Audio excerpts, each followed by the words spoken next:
बिस्मिल्लाहिर्रहमानिर्रहीम। अस्सलाम वालेकुम नादरीन, आप यूट्यूब चैनल देख रहे हैं। मैं इमरान खान।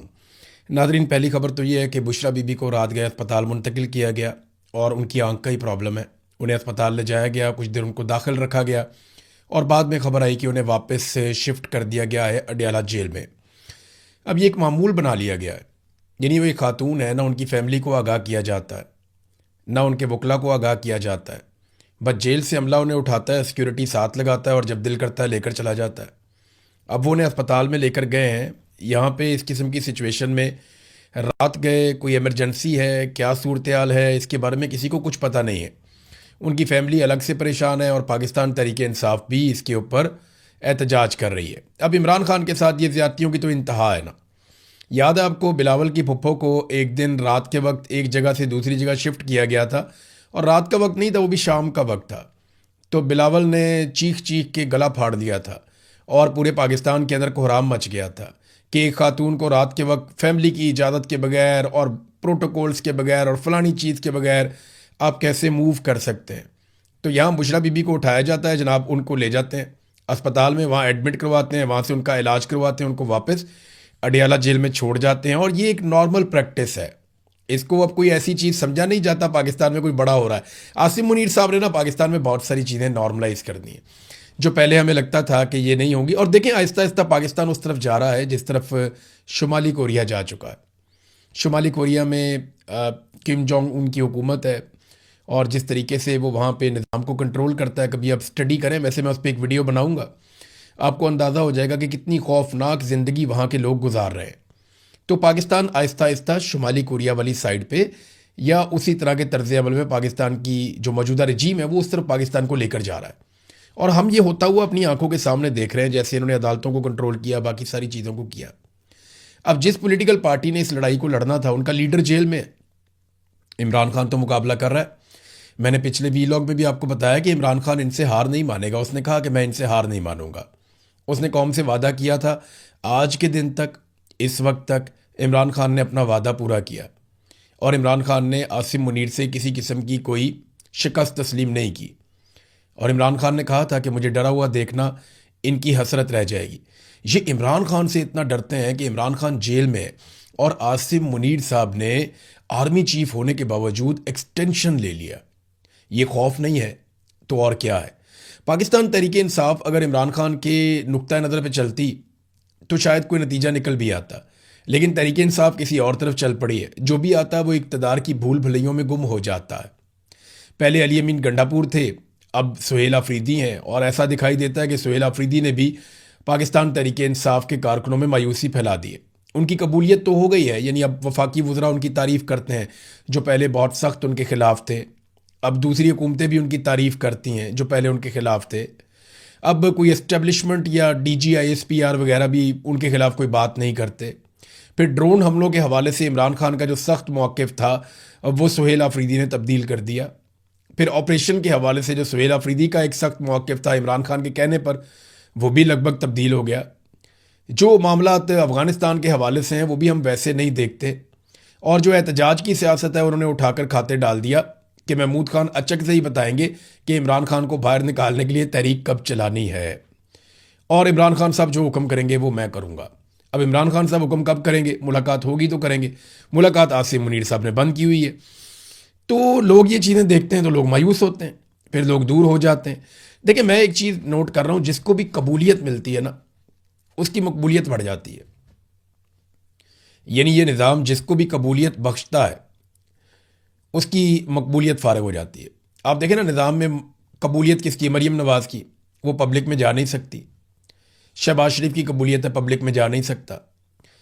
गंडापुर जो है उसके साथ भी यही हुआ, आहिस्ता आहिस्ता पब्लिक दूर होती गई। अभी मैंने जलसा देखा, इसके मनाजिर जो मानसरा में हुए हैं पाकिस्तान तहरीक इंसाफ के, ये बहुत सारी फ़ोटोज़, पहली मरतबा मैंने देखा पाकिस्तान तहरीक इंसाफ ने अपने जलसे की कुछ ऐसी वीडियोज़ और तस्वीर जारी की जिसमें जालसाजी की जा रही थी। यानी ऐसी जालसाजी PMLN या बाकी पॉलिटिकल पार्टीज़ या पीपल्स पार्टी वाले करते हैं क्योंकि उनके पास लोग नहीं आते। जब लोग नहीं आते तो वो ये करते हैं कि वो ख़ास एंगल से तस्वीरें बनाते हैं पब्लिक की। मखसूस एंगल से एक तस्वीर बना ली, 2 बना ली, 4 बना ली, उन तस्वीरों को वो पब्लिक करते हैं और कोशिश करते हैं कि इस तरह दिखाया जाए कि जैसे ये जलसा बहुत बड़ा है। लेंस इस्तेमाल किए जाते हैं। अब मैं मीडिया का आदमी हूँ, 2 मिनट में पकड़ लेता हूँ। तो मैंने जब इसकी तस्वीरें देखी और पाकिस्तान तहरीक इंसाफ के सोशल मीडिया ने तस्वीरें लगाई मानसेरा में, यहाँ पे जो जलसा हुआ उसकी, तो मुझे वहीं आइडिया हो गया कि ये जलसा फारिग है। और ये जिस किस्म की, जिन एंगल से ये तस्वीरें ली गई हैं और जिस तरह के कैमरास को और जिस तरह के एंगल्स को इस्तेमाल किया गया है, यहाँ पे या तो लोग आए ही नहीं या ये किसी गलत टाइम पे ली गई हैं। फिर जब जलसा चल रहा था उस वक्त बैक साइड से एक तस्वीर किसी ने ली और लॉन्ग एंगल से, हाइट से किसी ने तस्वीर ली। अब ये तस्वीर बता रही है कि इस वक्त क्या हालत थी जलसे की। यानी ये या तो आप कबूलियत ले लें या मकबूलियत ले लें। तो सुहेल आफरीदी साहब जो हैं वो, उन्होंने कबूलियत तो ऐसा लगता है कि उनको मिल गई है, लेकिन इमरान खान के नाम पे ही लोग निकलते हैं। इमरान खान आज कहते हैं जेल में बैठ करके फ़लाँ जगह पे जलसा करना है, लोग वहाँ पे आ जाएंगे। इमरान खान जब भी ऑर्डर करते हैं कि यहाँ पे निकलो जलसा करना है, लोग आ जाते हैं। ऐसा नहीं है कि इमरान खान के नाम पे लोग नहीं आएंगे, लेकिन जो इमरान खान के नज़रिए पे नहीं चल रहा होगा, जैसा कि मुराद सईद ने अब शिकवा किया। मुराद सईद का अगर आप ट्वीट गौर से पढ़ें तो मुराद सईद का सारा शिकवा अपने उन साथियों से है जिनको उसने तैयार किया था, जिन पर उसने एहसानात किए थे। ये पाकिस्तान तहरीक इंसाफ के वो नौजवान हैं जो मुराद सईद की टीम में थे, और आज मुराद सईद इनसे शिकवा कर रहा है कि तुम उस पॉलिसी से पीछे हट गए हो जो हमारे लीडर की है। बहरहाल ये पॉलिटिकल पार्टी का मामला है, चलता रहेगा। मरीम नवाज़ ने एक ऐलान किया, नादरीन ये ऐलान आप सुने, बहुत मज़ेदार है, ये बड़ी इंटरेस्टिंग चीज़ है। नादरीन माजी में एक दौर ऐसा भी था जिस वक्त मरीम नवाज़ साहबा अपने चचा शहबाज शरीफ को फ़ोन करके कहती हैं कि ये हेल्थ कार्ड तो बंद कर दें, इमरान खान के पास इसके अलावा कुछ नहीं है, आप हेल्थ कार्ड बंद कर दें, गरीबों का जो मुफ्त इलाज हो रहा है, जहाँ से दिल करता है वो अपना इलाज करवा लें, अगर आप ये बंद कर देंगे तो इससे फ़ायदा हो जाएगा हमें और इमरान खान को पॉलिटिकली नुकसान होगा, गरीब मरते हैं तो मरे। ये मरीम नवाज़ साहबा ने अपने चचा को कहा था। लेकिन मज़े की बात देखें कि अब वही मरीम नवाज़ और उसका स्टेटमेंट, मरीम नवाज़ कह रही है कि ऐसी हेल्थ इंश्योरेंस पॉलिसी लाएंगे कि जिसका जहाँ से दिल करे अपना इलाज करवा सकेगा। ये तो इमरान खान की पॉलिसी थी, हेल्थ इंश्योरेंस पॉलिसी तो इमरान खान की पॉलिसी थी कि जिसने जहाँ से इलाज करवाना है जाकर करवा लो। इमरान खान ने तो पूरे पाकिस्तान को ये फैसिलिटी दे दी थी, सिर्फ सिंध की सूबाई हुकूमत नहीं मान रही थी, इमरान खान ने तो हर जगह पे हेल्थ कार्ड चला दिए थे। और ये वो हेल्थ कार्ड है जिसको 4 साल पहले इन्होंने बंद करवाया बेशर्मी और ढिठाई के साथ। आज 4 साल के बाद इन्हें याद आया कि इससे बड़ा प्रोजेक्ट कोई नहीं था। अब ये इमरान खान के उसी प्रोजेक्ट को जो है वो दोबारा से रीओपन कर दे, थूक के चाटने वाली बात हो गई। अब मिसाल तो बड़ी गंदी है लेकिन इन लोगों के ऊपर फिट आती है। ये वही हरकतें कर रहे हैं, बहुत ही घटिया सियासत इस ख़ानदान ने की है हमेशा, और आज भी ये अपनी उसी घटिया रविश के ऊपर कायम है। इसहाक डार ने नादरीन एक स्टेटमेंट दिया, बड़ा इंटरेस्टिंग स्टेटमेंट है। स्टेटमेंट की पहली लाइन आप सुनेंगे ना तो अगर आपको थोड़ी सी भी इंटरनेशनल पॉलिटिक्स की समझ है ना तो आपकी हंसी छूट जाएगी। इसहाक डार ने कहा कि पाकिस्तान ने या हमने फरीकैन को बावर करवाया है कि सऊदी अरब हमारे लिए नो गो एरिया है। फरीकैन को, फरीक कौन कौन है? अमेरिका और ईरान। इसहाक डार क्या पिद्दी और क्या पिद्दी का शोरबा। वो ये कहता है कि मैंने फरीकैन को बताया कि सऊदी अरब हमारे लिए नो गो एरिया है, इधर कोई ना जाए वरना हम लड़ पड़ेंगे। देखिए, ईरान को तो पाकिस्तान कह सकता है, फरीकैन का लफ्ज़ इस्तेमाल बिला वजह ही किया है क्योंकि अमेरिका को पाकिस्तान कह नहीं सकता।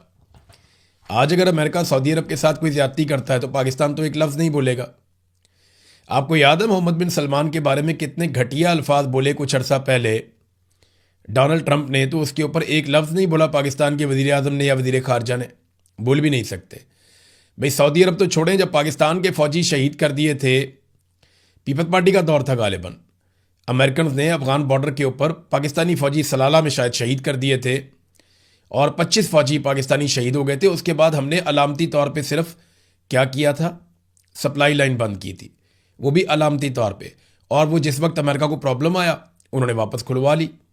आप माफ़ी तो उनसे मंगवा नहीं पा रहे थे, और जब उन्होंने पाकिस्तान के फ़ौजी शहीद किए तो उसके बदले में आपने उनके फ़ौजी नहीं मारे। पाकिस्तान ने वहाँ पे सब्र का मुजाहरा किया, अपने नौजवानों का खून रायगा जाने दिया। तो जो बात हकीकत है वो हकीकत है। पाकिस्तान अमेरिका के साथ पाकिस्तानी फ़ौज कभी भी लड़ना नहीं चाहती। पाकिस्तानी फ़ौज को ये लगता है कि अमेरिकन फ़ौज बहुत ताकतवर और बहुत बड़ी फ़ौज है, इससे हम नहीं लड़ पाएंगे। जनरल बाजवा से एक दिन हम बातचीत कर रहे थे तो इमरान खान ने कहा था कि अफ़गानिस्तान के ऊपर हमले के लिए हम अपने अड्डे नहीं देंगे। तो मैंने जनरल बाजवा से, बहुत सारे और सहाफ़ी भी थे, मैंने उनसे पूछा, मैंने कहा जनरल साहब अड्डे नहीं देंगे तो आपकी फ़िज़ाई हदूद भी अगर कोई और मुल्क इस्तेमाल करता है तो वो भी फैसिलिटी आप ही देते हैं तो इस्तेमाल करता है, तो क्या अमेरिका आपकी फ़िज़ाई हदूद इस्तेमाल कर सकता है? तो बाजवा साहब ने कहा आपको पता है उनकी फ़िज़ाई ताकत कितनी है, वो कितनी बुलंदी से आते हैं, उनकी कैपेसिटी क्या है, क्या हमारी वो कैपेसिटी है, क्या हम ये कर सकते हैं? तो जनरल बाजवा ने ऐसी बातें की कि वहाँ पे लोग डर गए, परेशान हो गए कि यार ये तो अमेरिका से इतना डरते हैं, इनकी तो हवा निकली हुई है। तो पाकिस्तान ने कोई बदला नहीं लिया था अमेरिका से, जब पाकिस्तानी फ़ौजियों को अमेरिका ने शहीद कर दिया था अफ़गान बॉर्डर के ऊपर। तो ये जो पैगाम इस आगडार ने दिया है, ये सिर्फ वो कहते हैं ना, कहना तीनू तो सुनाना नू, यानी ये इन्होंने एक्चुअली फ़रीकैन का लफ्ज़ इस्तेमाल किया, हिफ्ज़ मा तकद्दुम। एक्चुअली तो ये पैगाम ईरान को है कि अगर दोबारा लड़ाई होती है तो सऊदी अरब वाल तुसी मुँह नहीं करना। सऊदी अरब अगर कुछ करता भी है तो आपने अपना दिल बड़ा रखना, क्योंकि सऊदी अरब से आप लड़ेंगे तो हम आपके साथ लड़ेंगे, क्योंकि हमने सऊदी अरब से पैसे ले लिए हैं। नाज़रीन, अभी कुछ आहिस्ता आहिस्ता रिपोर्टें आना शुरू हो गई हैं। यहाँ पे एक रिपोर्ट है मेरे पास जो छपी है वाशिंगटन पोस्ट में, और वाशिंगटन पोस्ट ने इस खबर को तहकीकाती तौर पे छापा है। देखिए, पाकिस्तान में फ़र्ज़ करें आप, पाकिस्तान इंडिया की लड़ाई हो जाए, पाकिस्तान अफगानिस्तान की लड़ाई हो जाए, पाकिस्तान का मीडिया जो है वो कभी भी रियल रिपोर्ट शाया नहीं कर सकता ISPR की मर्ज़ी के बगैर। आपको देखना पड़ता है, चाहे जितना मर्ज़ी नुकसान हो, जो मर्ज़ी हो, आप हक़ाइक़ को छाप नहीं सकते। अमेरिका में ये खूबी है कि वहाँ का मीडिया जो है, अगर अमेरिका को मार पड़ी है तो वो भी बताता है, अमेरिका का नुकसान हुआ है तो वो भी बताता है, दूसरे का नुकसान हुआ है तो वो भी बताता है। इसे आज़ाद मीडिया कहते हैं। तो अब जो अटैक हुआ ईरान की जानिब से अमरीकी तनसीबात पर, उसमें वाशिंगटन पोस्ट की ये रिपोर्ट कहती है कि हमने सैटेलाइट तस्वीर के ज़रिए से और दीगर ज़राए से जो सारी इन्फॉर्मेशन इकट्ठी की है, जो अमरीकी फ़ौजी तनसीबात को नुकसान पहुंचा है वो अमरीकी हुकूमत के दावों से कहीं ज़्यादा है।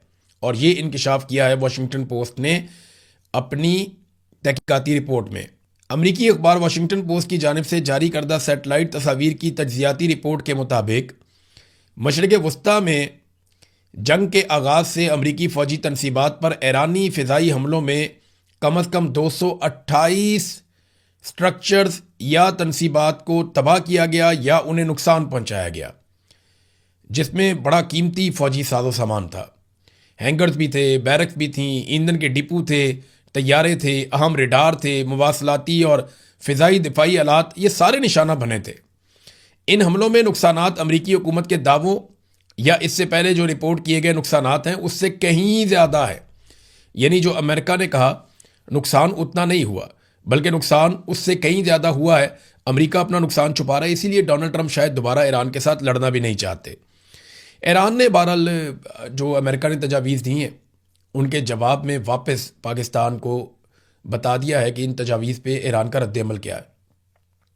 ये बाकायदा ईरान की वजारत ख़ारजा के तर्जुमान ने स्टेटमेंट जारी किया और उन्होंने कहा जी कि जो अमेरिका की जानिब से तजावीज़ हमारे तक पहुँची हैं, हमने पाकिस्तान को अपने मौक़िफ़ से उन तजावीज़ के बारे में आगाह कर दिया है। डोनाल्ड ट्रंप का जो दावा ना बहुत अजीबो गरीब है। डोनाल्ड ट्रंप बार बार ये कहते हैं कि हम ईरान से अफसुदा यूरेनियम ले जाएंगे अमेरिका में, और बार बार वो एक ही बात करते हैं कि ये ईरान से यूरेनियम हम उठाएंगे और उठाकर उसे अमेरिका में ले जाएंगे। अब क्या ये हो सकता है? ये एक अभी तक एक बड़ा सवाल यही बना हुआ है। देखिए ना, डोनाल्ड ट्रंप ने बुध के रोज़ फिर कहा कि अमेरिका ईरान से अफसुदा यूरेनियम हासिल करेगा, जबकि दोनों ममालिक के दरमियान जंग के खात्मे के लिए मुआहदे की कोशिशें जारी हैं। सहाफ़ियों ने जब उनसे पूछा कि अमेरिका ये काम कैसे करेगा, तो सदर ट्रंप ने दोबारा यही जवाब दिया कि हम उसे हासिल कर लेंगे, यानी यूरेनियम को हम अमेरिका में ले आएंगे। अब ईरान कहता है जैसे हमारी ज़मीन हमारे लिए मुकद्दस है, वैसे ही हमारी यूरेनियम भी हमारे लिए मुकद्दस है। देखिए, मेरे ख्याल में ये डोनाल्ड ट्रंप के लिए एक आइडियल वॉर ट्रॉफ़ी तो हो सकती है कि वो यूरेनियम के साथ एक तस्वीर बनाए और दुनिया को बताए कि देखो मैं ले आया, मैंने दुनिया को बचा लिया, सेवियर ऑफ द वर्ल्ड बन गया, मुझे अमन का नोबेल इनाम भी दे दो, और वो उसकी गुड्डी भी चढ़ जाएगी। लेकिन इसमें ईरान को बहुत नुकसान हो जाएगा, क्योंकि ईरान के अंदर जो मौजूदा रजीम है उसके अंदर जो पब्लिक की सपोर्ट है, पब्लिक में जो उसकी सपोर्ट है, वो इसीलिए है कि वो अमेरिका के साथ और जालिम के साथ लड़ रहे हैं, और वो मजहबी बुनियादों के ऊपर उन्होंने पब्लिक की हमदर्दी ली हुई है। अब उनके लिए भी बहुत मुश्किल है, वो उठा के यूरेनियम अमेरिका के हवाले कर दें। कोई बीच का रास्ता निकल सकता है, हो सकता है कोई और ऐसा फैसला हो जो ईरान के लिए भी आसान हो और अमेरिका के लिए भी कुछ ना कुछ फेस सेविंग मिल जाए, लेकिन अभी तक तो इस सिलसिले में कुछ भी दिखाई नहीं दे रहा। ईरान ने शुक्रिया अदा किया तमाम जो जहाज़ों के कप्तान थे उनका भी, और साथ साथ जो जहाज़ों के मालिक हैं उनका भी, कि आबना हुर्मुज़ के ज़वाबित की तामील की उन सारों ने, और उन्होंने ताउन किया ईरान के साथ, बल्कि वो अमेरिका के साथ उन्होंने ताउन नहीं किया। नए प्रोटोकॉल्स के तहत आबना हुर्मुज़ से जो गुजरने वाले तमाम जहाज़ हैं उनको महफूज रास्ता दिया जाएगा, ये ईरान ने ऐलान किया है। इसके अलावा एक और काम भी किया, ईरान ने पर्शियन गल्फ स्ट्रेट अथॉरिटी की वेबसाइट भी लॉन्च कर दी है। बाकायदा पहले अथॉरिटी बनाई कि पैसे कैसे वसूल करने हैं, कहाँ से कैसे जहाज़ जाएंगे, उन्हें कैसे गाइड किया जाएगा। अब उसकी एक वेबसाइट भी ईरान ने लॉन्च कर दी है। अच्छा, इसमें ना एक कालीबाफ ने स्टेटमेंट दिया, जो बात मैंने आपको एक दिन पहले कही थी ना, ये लगभग वही बात है कि डोनाल्ड ट्रंप ने पूरी कोशिश की कि सारी दुनिया के जहाज़ों को लेकर एक ही दफ़ा आबना हुर्मुज़ में से गुजरे। जब 100 के करीब 150 के करीब जहाज़ गुजरेंगे तो ईरानी उन जहाज़ों को बम मारने से डरेंगे। वो ये सोचेंगे कि इन सारे जहाज़ों को अगर हमने बम मारे तो पूरी दुनिया इकट्ठी होकर हमारे ऊपर हमलावर हो जाएगी। ये डोनाल्ड ट्रंप का मंसूबा था, लेकिन ईरान ने कहा जी हम मारेंगे। तो लोगों ने डोनाल्ड ट्रंप पे भरोसा नहीं किया, तो अब कालीबाफ ने भी ट्वीट करते हुए कहा, ट्रस्ट मी ब्रदर, मेरे भाई मुझ पे भरोसा करो। ऑपरेशन ट्रस्ट मी ब्रदर की नाकामी के बाद दोबारा शुरू हो गया है ऑपरेशन जालसाजी। यानी अब दोबारा से डोनाल्ड ट्रंप जालसाजी करेगा। हम वो चीज़ें नहीं मानेंगे जो चीज़ें डोनाल्ड ट्रंप को लगता है कि, या अमेरिका के जो मुतालबात हैं जिनमें किसी किस्म की मसावात नहीं है, वो मुतालबात ईरान पहले भी कह चुका है और अब भी वो बार बार कहता है कि हम वो मुतालबात नहीं मानेंगे। एक चीज़ बड़ी हैरान कुन है नाज़रीन, जो दुनिया भर के इकोनॉमिस्ट हैं, जो तजर्बाकार लोग हैं, वो इस बात को नोट कर रहे हैं। जब अमेरिका में दिन का वक्त होता है ना, तो यहाँ पे रात होती है खित्ते में, और उस वक्त अमेरिका से एक स्टेटमेंट आता है और रात के वक्त एकदम कीमत गिरती है, और एक और स्टेटमेंट आता है फिर कीमत उठती है। आजकल तमाम मीडिया जो बड़े बड़े हैं उनकी वेबसाइट्स हैं, ये स्टेटमेंट जंगल में आग की तरह फैलता है। तो डोनाल्ड ट्रंप और उनसे जुड़े हुए लोगों के स्टेटमेंट और उनसे मनसूब बयानात के बाद कुछ ऐसे इन्वेस्टर्स, सरमायाकार हैं जो एकदम सरमायाकारी करते हैं।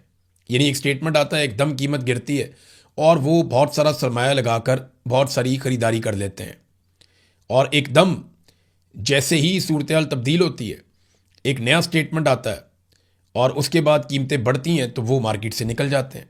तो ये जो ट्रेडिंग हो रही है ये इस बुनियाद पे हो रही है कि कुछ ऐसे लोग हैं मुबैना तौर पे जो मुस्तकबिल के बारे में पहले से जानते हैं कि अभी क्या बयान आया और थोड़ी देर के बाद कौन सा बयान आने वाला है, और इस बयान का मार्केट के ऊपर किस किस्म का इम्पैक्ट होगा।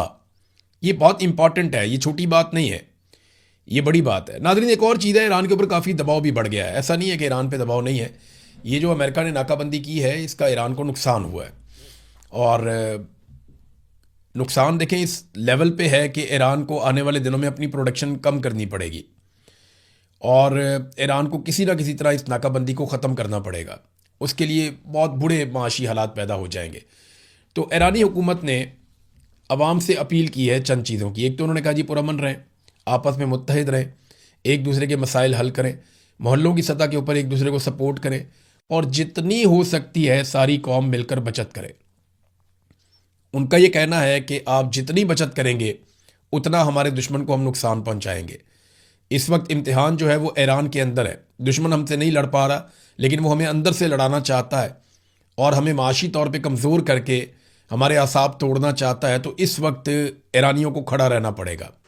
तो ईरानी हुकूमत ने अपने शहरियों से कुर्बानी मांगी है। वो जंग में उतरे हुए हैं, उनका बनता भी है कुर्बानी मांगना। हमारे तो बिला वजह ही कुर्बानी मांग लेते हैं। एक नया जहाज़ लेना है, मरीम नवाज़ ने कुर्बानी मांग लेते हैं कौम से। शहबाज शरीफ ने कोई नया अपने अयाशी करनी है, वो कौम से कुर्बानी मांग लेते हैं।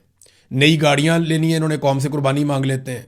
कोई नया कारोबार खड़ा करना है, इन्होंने कौम से कुर्बानी मांग लेते हैं। कोई पाकिस्तान का इदारा बेचना है, इन्होंने तो कौम से कुर्बानी मांग लेते हैं। कोई दुनिया का वर्ल्ड टूर लगाना है इन्होंने अपने मुलाजमों समेत, तो ये कौम से कुर्बानी मांग लेते हैं। तो पाकिस्तान में तो ये ट्रेंड है ना कुर्बानी मांगने का। लेकिन ईरानियों ने, क्योंकि वो जंग लड़ रहे हैं, तो उन्होंने ना सिर्फ कुर्बानी मांगी बल्कि उन्होंने अपने ओवरसीज़ जो उनके ईरानी हैं उनसे कहा कि आप बयानिया की लड़ाई के अंदर जितना ज़्यादा हो सके बैनुल-अक़वामी इदारों में हर जगह पे जहाँ जहाँ पे आप हैं आप इन्फ्लुएंस करें और ईरान के हक़ में बात करें। अब तक के लिए इतना ही। अपना ख्याल रखिएगा, अपने इस चैनल का भी। अल्लाह हाफ़िज़।